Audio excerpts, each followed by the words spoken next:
أعوذ بالله من الشيطان الرجيم. بسم الله الرحمن الرحيم.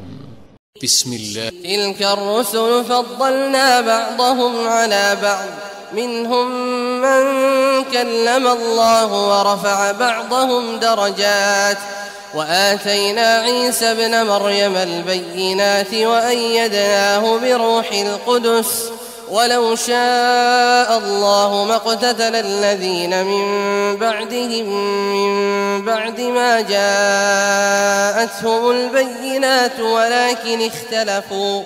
ولكن اختلفوا فمنهم من آمن ومنهم من كفر، ولو شاء الله ما اقتتلوا ولكن الله يفعل ما يريد. يا أيها الذين آمنوا أنفقوا مما رزقناكم من قبل أن يأتي يوم لا بيع فيه ولا خلة ولا شفاعة والكافرون هم الظالمون. الله لا إله إلا هو الحي القيوم، لا تأخذه سنة ولا نوم، له ما في السماوات وما في الأرض. من ذا الذي يشفع عنده إلا بإذنه، يعلم ما بين أيديهم وما خلفهم، ولا يحيطون بشيء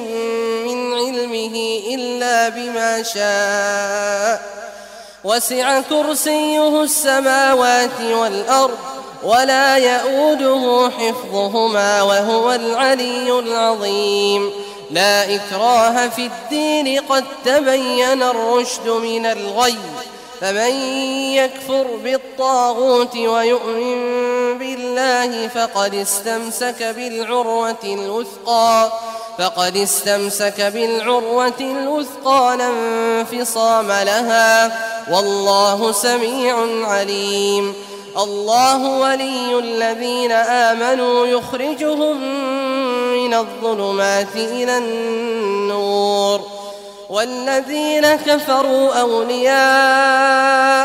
الطاغوت يخرجونهم من النور إلى الظلمات، أولئك أصحاب النار هم فيها خالدون. ألم تر إلى الذي حاج إبراهيم في ربه أن آتاه الله الملك، إذ قال إبراهيم ربي الذي يحيي ويميت قال أنا أحيي وأميت. قال إبراهيم فإن الله يأتي بالشمس من المشرق فأت بها من المغرب، فبهت الذي كفر والله لا يهدي القوم الظالمين. أو كالذي مر على قرية وهي خاوية على عروشها، قال أنى يحيي هذه الله بعد موتها، فأماته الله 100 عام ثم بعثه، قال كم لبثت؟ قال لبثت يوما أو بعض يوم، قال بل لبثت 100 عام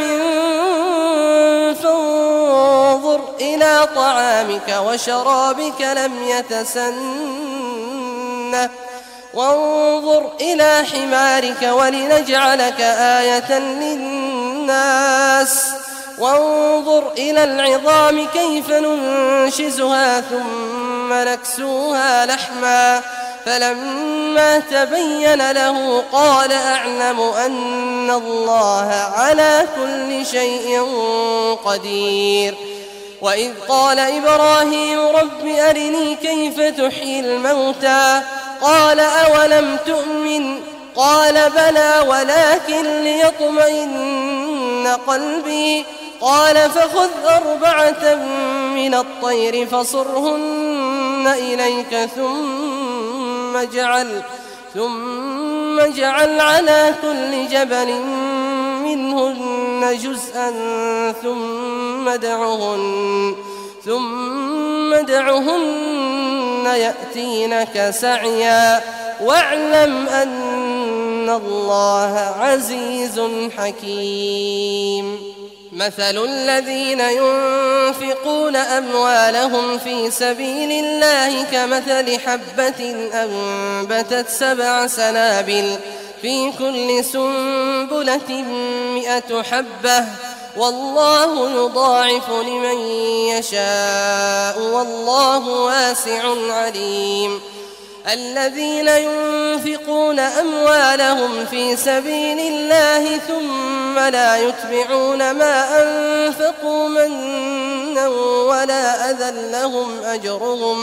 لهم أجرهم عند ربهم ولا خوف عليهم ولا هم يحزنون. قول معروف ومغفرة خير من صدقة يتبعها أذى والله غني حليم. يا أيها الذين آمنوا لا تبطلوا صدقاتكم بالمن والأذى كالذي ينفق ماله رئاء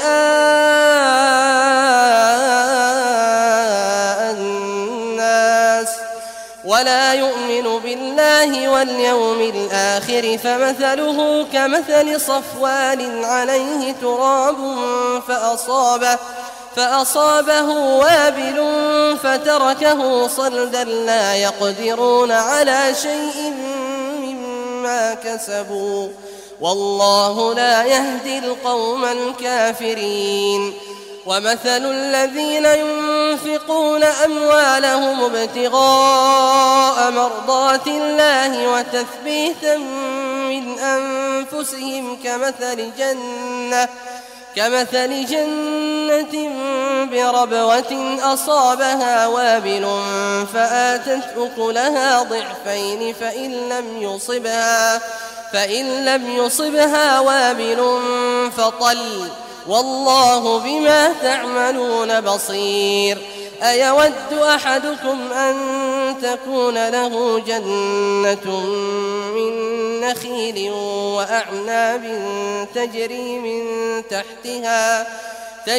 من تحتها الأنهار له فيها من كل الثمرات وأصابه الكبر وله ذرية ضعفاء فأصابها إعصار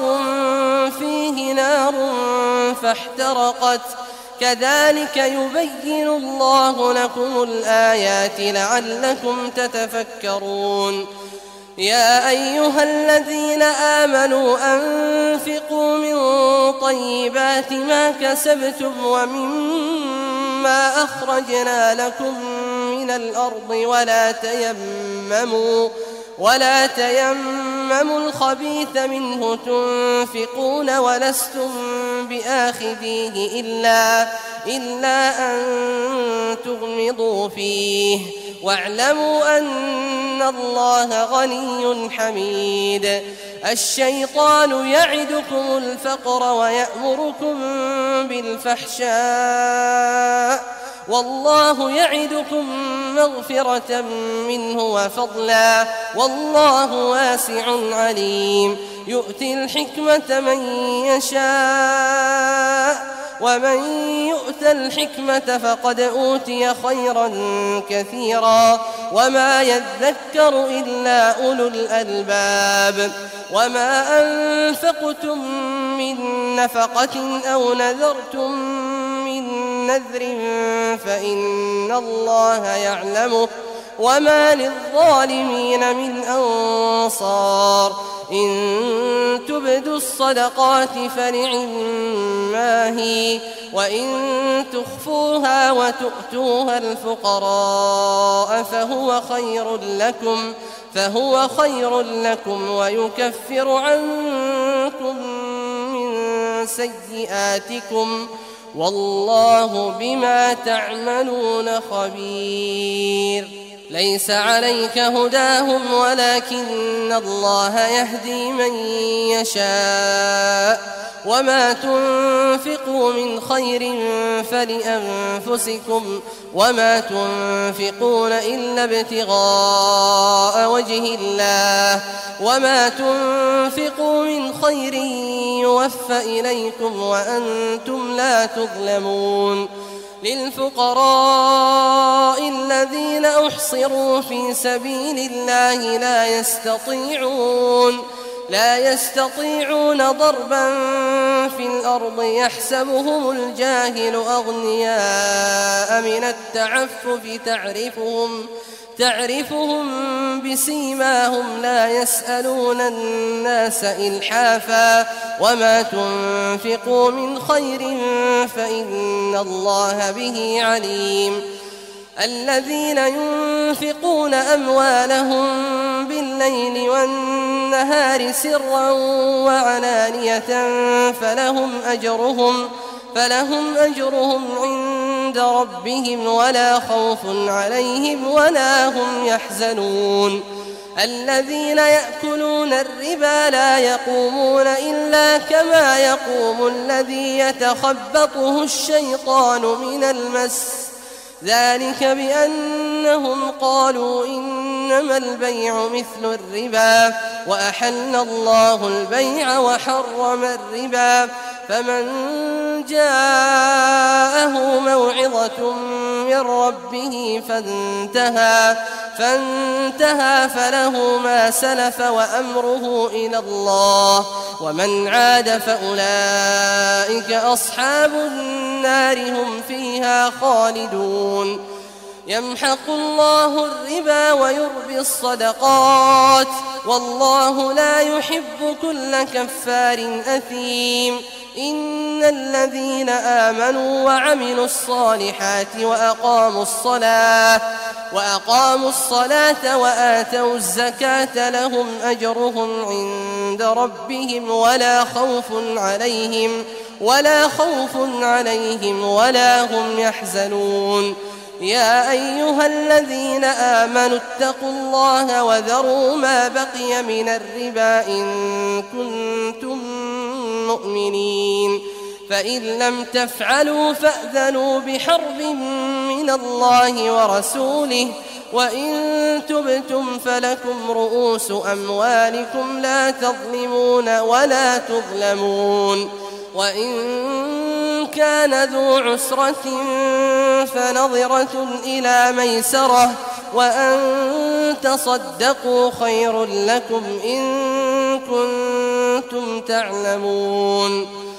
واتقوا يوما ترجعون فيه إلى الله ثم توفى كل نفس ما كسبت وهم لا يظلمون يا أيها الذين آمنوا إذا تداينتم بدين إلى أجل مسمى فاكتبوه وليكتب بينكم كاتب بالعدل ولا يأب كاتب أن يكتب كما علمه الله فليكتب وليملل الذي عليه الحق وليتق الله ربه ولا يبخس منه شيئا فإن كان الذي عليه الحق سفيها أو ضعيفا أو لا يستطيع أن يمل هو فليملل وليه بالعدل واستشهدوا شهيدين من رجالكم فإن لم يكونا رجلين فرجل وامرأتان ممن ترضون من الشهداء أن تضل إحداهما فتذكر إحداهما الأخرى ولا يأبى الشهداء إذا ما دعوا ولا تسأموا أن تكتبوه صغيرا أو كبيرا إلى أجله ذلكم أقسط عند الله وأقوم للشهادة وأدنى ألا ترتابوا إلا أن تكون تجارة حاضرة تديرونها بينكم فليس عليكم جناح ألا تكتبوها وأشهدوا إذا تبايعتم ولا يضار كاتب ولا شهيد وإن تفعلوا فإنه فسوق بكم واتقوا الله ويعلمكم الله والله بكل شيء عليم وإن كنتم على سفر ولم تجدوا كاتبا فرهان مقبوضة فإن أمن بعضكم بعضا فليؤدي الذي اؤتمن أمانته وليتق الله ربه ولا تكتموا الشهادة ومن يكتمها فإنه آثم قلبه والله بما تعملون عليم لله ما في السماوات وما في الأرض وإن تبدوا ما في أنفسكم أو تخفوه يحاسبكم به الله فيغفر لمن يشاء ويعذب من يشاء والله على كل شيء قدير آمن الرسول بما أنزل إليه من ربه والمؤمنون كل آمن بالله وملائكته وكتبه ورسله لا نفرق بين أحد من رسله وقالوا سمعنا وأطعنا غفرانك ربنا وإليك المصير لا يكلف الله نفسا إلا وسعها لها ما كسبت وعليها ما اكتسبت ربنا لا تؤاخذنا إن نسينا أو أخطأنا ربنا ولا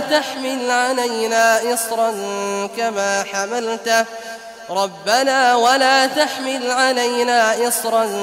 كما حملته على الذين من قبلنا ربنا ولا تحملنا ما لا طاقة لنا به واعف عنا واغفر لنا وارحمنا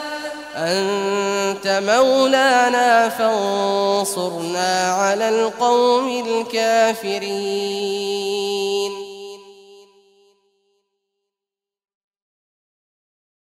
أعوذ بالله من الشيطان الرجيم. بسم الله الرحمن الرحيم. ألف لام ميم الله لا إله إلا هو الحي القيوم نزل عليك الكتاب بالحق مصدقا لما بين يديه وأنزل التوراة والإنجيل من قبل هدى للناس وأنزل الفرقان إن الذين كفروا بآيات الله لهم عذاب شديد والله عزيز ذو انتقام إن الله لا يخفى عليه شيء في الأرض ولا في السماء هو الذي يصوركم في الأرحام كيف يشاء لا إله إلا هو العزيز الحكيم هو الذي أنزل عليك الكتاب منه آيات محكمات هن أم الكتاب وأخر متشابهات فأما الذين في قلوبهم زيغ فيتبعون ما تشابه منه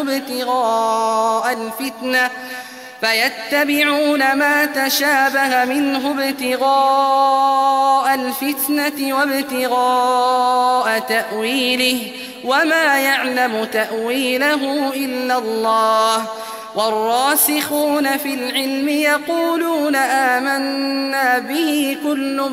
من عند ربنا وما يذكر إلا أولو الألباب ربنا لا تزغ قلوبنا بعد إذ هديتنا وهب لنا من لدنك رحمة إنك أنت الوهاب ربنا إنك جامع الناس ليوم لا ريب فيه إن الله لا يخلف الميعاد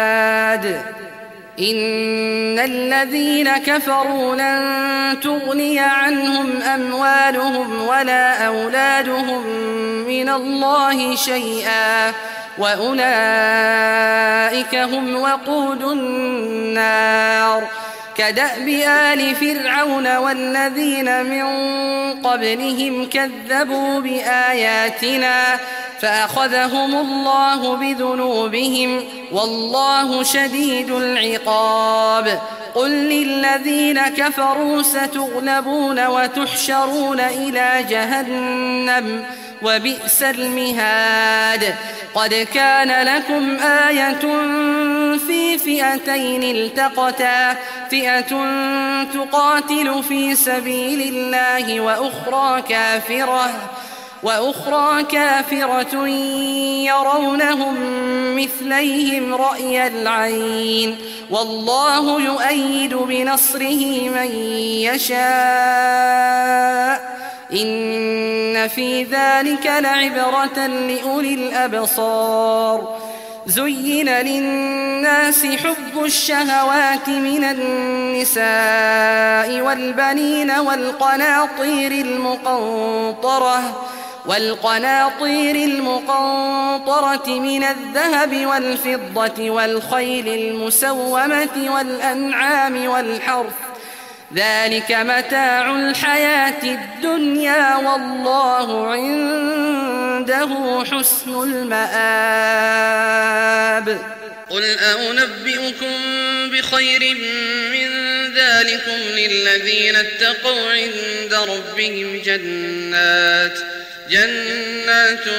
تجري من تحتها الأنهار خالدين فيها وأزواج مطهرة ورضوان من الله والله بصير بالعباد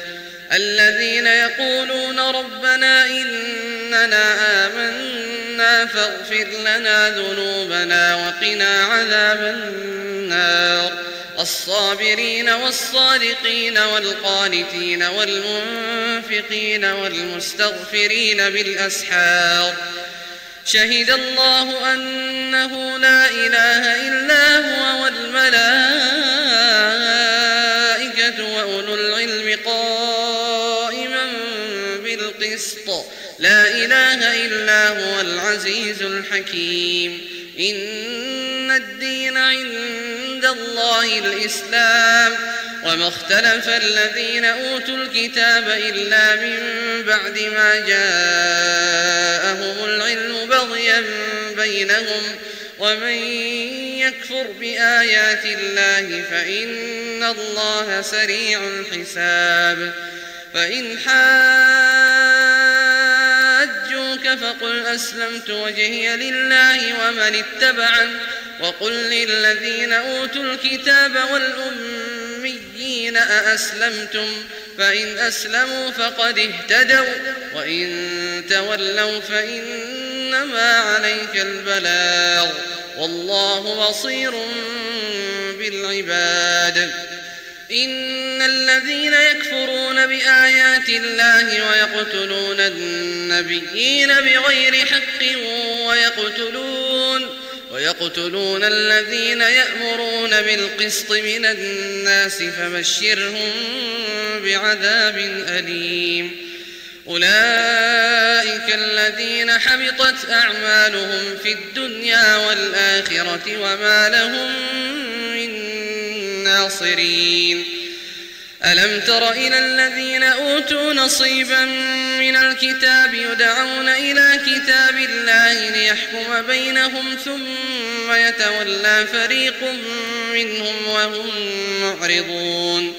ذلك بأنهم قالوا لن تمسنا النار إلا أياما معدودات وغرهم في دينهم ما كانوا يفترون فكيف إذا جمعناهم ليوم لا ريب فيه ووفيت كل نفس ما كسبت وهم لا يظلمون قل اللهم مالك الملك تؤتي الملك من تشاء وتنزع الملك ممن تشاء وتعز من تشاء وتذل من تشاء بيدك الخير إنك على كل شيء قدير تولج الليل في النهار وتولج النهار في الليل وتخرج الحي من الميت وتخرج الميت من الحي وترزق من تشاء بغير حساب لا يتخذ المؤمنون الكافرين أولياء من دون المؤمنين ومن يفعل ذلك فليس من الله في شيء إلا أن تتقوا منهم تقاه ويحذركم الله نفسه وإلى الله المصير قل إن تخفوا ما في صدوركم أو تبدوه يعلمه الله ويعلم ما في السماوات وما في الأرض والله على كل شيء قدير يوم تجد كل نفس ما عملت من خير محضرا وما عملت من سوء تود لو أن بينها وبينه أمدا بعيدا ويحذركم الله نفسه والله رؤوف بالعباد قل إن كنتم تحبون الله فاتبعوني يحببكم الله ويغفر لكم ذنوبكم والله غفور رحيم قل أطيعوا الله والرسول فإن تولوا فإن الله لا يحب الكافرين إن الله اصطفى آدم ونوحا وآل إبراهيم وآل عمران على العالمين ذرية بعضها من بعض والله سميع عليم إذ قالت امرأة عمران رب إني نذرت لك ما في بطني محررا فتقبل مني إنك أنت السميع العليم فلما وضعتها قالت رب إني وضعتها أنثى والله أعلم بما وضعت وليس الذكر كالأنثى وإني سميتها مريم وإني أعيذها بك وذريتها من الشيطان الرجيم فتقبلها ربها بقبول حسن وأنبتها نباتا حسنا وكفلها زكريا كلما دخل عليها زكريا المحراب وجد عندها رزقا قال يا مريم أنى لك هذا قالت هو من عند الله إن الله يرزق من يشاء بغير حساب هنالك دعا زكريا ربه قال رب هب لي من لدنك ذرية طيبة إنك سميع الدعاء فنادته الملائكة وهو قائم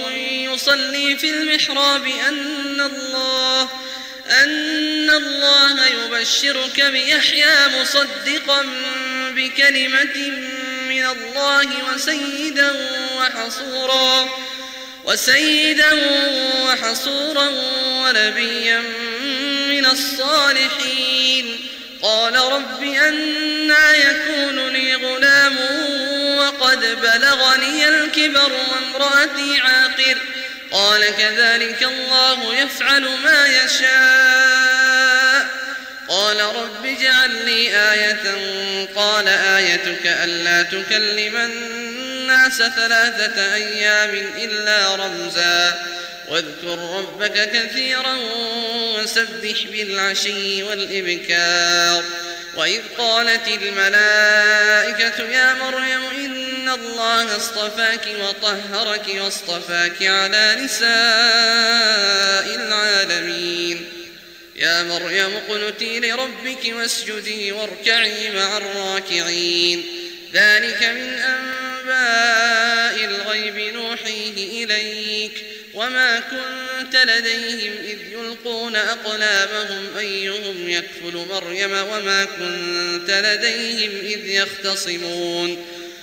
إذ قالت الملائكة يا مريم إن الله يبشرك بكلمة منه اسمه المسيح عيسى ابن مريم وجيها في الدنيا والآخرة ومن المقربين ويكلم الناس في المهد وكهلا ومن الصالحين قالت رب أنى يكون لي ولد ولم يمسسني بشر قال كذلك الله يخلق ما يشاء إذا قضى أمرا فإنما يقول له كن فيكون ويعلمه الكتاب والحكمة والتوراة والإنجيل ورسولا إلى بني إسرائيل أني قد جئتكم بآية من ربكم أني أخلق لكم من الطين كهيئة الطير فأنفخ فيه فيكون طيرا بإذن الله وأبرئ الأكمه والأبرص وأحيي الموتى بإذن الله وأنبئكم بما تأكلون وما تدخرون في بيوتكم إن في ذلك لآية لكم إن كنتم مؤمنين ومصدقا لما بين يدي من التوراة ولأحل لكم بعض الذي حرم عليكم وجئتكم بآية من ربكم فاتقوا الله وأطيعون إن الله ربي وربكم فاعبدوه هذا صراط مستقيم فلما أحس عيسى منهم الكفر قال من أنصاري إلى الله قال الحواريون نحن أنصار الله آمنا بالله واشهد بأننا مسلمون ربنا آمنا بما أنزلت واتبعنا الرسول فاكتبنا مع الشاهدين ومكروا ومكر الله والله خير الماكرين إذ قال الله يا عيسى إني متوفيك ورافعك إلي ومطهرك من الذين كفروا وجاعل الذين اتبعوك فوق الذين كفروا إلى يوم القيامة ثم إلي مرجعكم فأحكم بينكم فيما كنتم فيه تختلفون فأما الذين كفروا فأعذبهم عذابا شديدا في الدنيا والآخرة وما لهم من ناصرين وأما الذين آمنوا وعملوا الصالحات فيوفيهم أجورهم والله لا يحب الظالمين ذلك نتلوه عليك من الآيات والذكر الحكيم إن مثل عيسى عند الله كمثل آدم خلقه من تراب ثم قال له كن فيكون الحق من ربك فلا تكن من الممترين فمن حاجك فيه من بعد ما جاءك من العلم فقل تعالوا ندع أبناءنا وأبناءكم ونساءنا ونساءكم وأنفسنا وأنفسكم ثم نبتهل فنجعل لعنة الله على الكاذبين إن هذا لهو القصص الحق وما من إله إلا الله وإن الله لهو العزيز الحكيم فإن تولوا فإن الله عليم بالمفسدين قل يا أهل الكتاب تعالوا إلى كلمة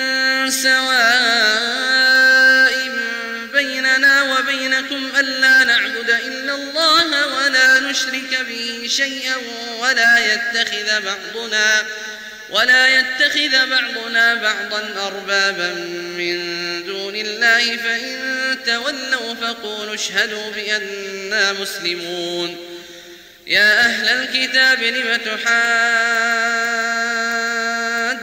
في إبراهيم وما أنزلت التوراة والإنجيل إلا من بعده أفلا تعقلون ها أنتم هؤلاء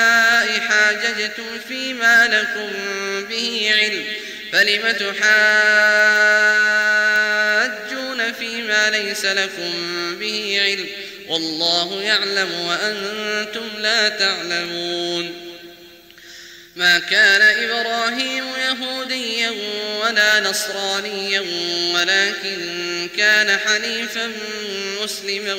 وما كان من المشركين إن أولى الناس بإبراهيم للذين اتبعوه وهذا النبي والذين آمنوا والله ولي المؤمنين ودت طائفة من أهل الكتاب لو يضلونكم وما يضلون إلا أنفسهم وما يشعرون يا أهل الكتاب لم تكفرون بآيات الله وأنتم تشهدون يا أهل الكتاب لم تلبسون الحق بالباطل وتكتمون الحق وأنتم تعلمون وقالت طائفة من أهل الكتاب آمنوا بالذي أنزل على الذين آمنوا وجه النهار واكفروا آخره لعلهم يرجعون ولا تؤمنوا إلا لمن تبع دينكم قل إن الهدى هدى الله أن يؤتى أحد مثل ما أوتيتم أو يحاجوكم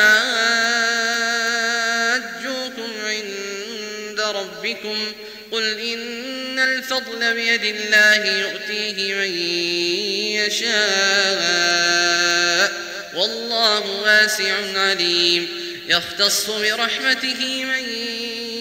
يشاء والله ذو الفضل العظيم ومن أهل الكتاب من إن تأمنه بقنطار يؤده إليك ومنهم من إن تأمنه بدينار لا يؤده إليك إلا ما دمت عليه قائما ذلك بأنهم قالوا ليس علينا في الأميين سبيل ويقولون على الله الكذب وهم يعلمون بلى من أوفى بعهده واتقى فإن الله يحب المتقين إن الذين يشترون بعهد الله وأيمانهم ثمنا قليلا أولئك لا خلاق لهم في الآخرة ولا يكلمهم الله ولا ينظر إليهم يوم القيامة ولا يزكيهم ولهم عذاب أليم وإن منهم لفريقا يلوون ألسنتهم بالكتاب لتحسبوه من الكتاب وما هو من الكتاب ويقولون هو من عند الله وما هو من عند الله ويقولون على الله الكذب وهم يعلمون ما كان لبشر أن يؤتيه الله الكتاب والحكم والنبوة ثم يقول للناس كونوا عبادا لي من دون الله ولكن كونوا ربانيين بما كنتم تعلمون الكتاب وبما كنتم تدرسون ولا يأمركم أن تتخذوا الملائكة والنبيين أربابا أيأمركم بالكفر بعد إذ أنتم مسلمون وإذ أخذ الله ميثاق النبيين لما آتيتكم من كتاب وحكمة ثم جاءكم رسول مصدق لما معكم لتؤمنن به ولتنصرنه قال أأقررتم وأخذتم على ذلكم إصري قالوا أقررنا قال فاشهدوا وأنا معكم من الشاهدين فمن تولى بعد ذلك فأولئك هم الفاسقون أفغير دين الله يبغون وله أسلم من في السماوات والأرض طوعا وكرها وإليه يرجعون قل آمنا بالله وما أنزل علينا وما أنزل على إبراهيم وإسماعيل وإسحاق ويعقوب والأسباط وما أوتي موسى وعيسى والنبيون من ربهم لا نفرق بين أحد منهم ونحن له مسلمون ومن يبتغ غير الإسلام دينا فلن يقبل منه وهو في الآخرة من الخاسرين كيف يهدي الله قوما كفروا بعد إيمانهم وشهدوا أن الرسول حق وجاءه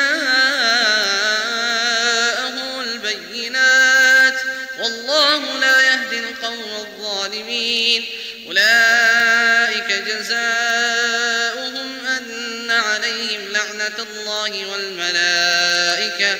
أن عليهم لعنة الله والملائكة والناس أجمعين خالدين فيها لا يخفف عنهم العذاب ولا هم ينظرون إلا الذين تابوا من بعد ذلك وأصلحوا فإن الله غفور رحيم إن الذين كفروا بعد إيمانهم ثم ازدادوا كفرا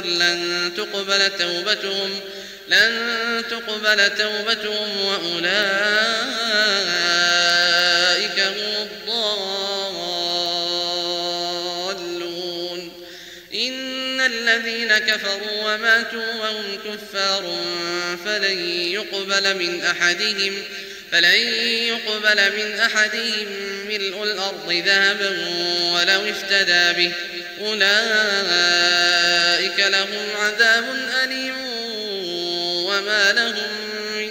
ناصرين الله لعلكم تفلحون.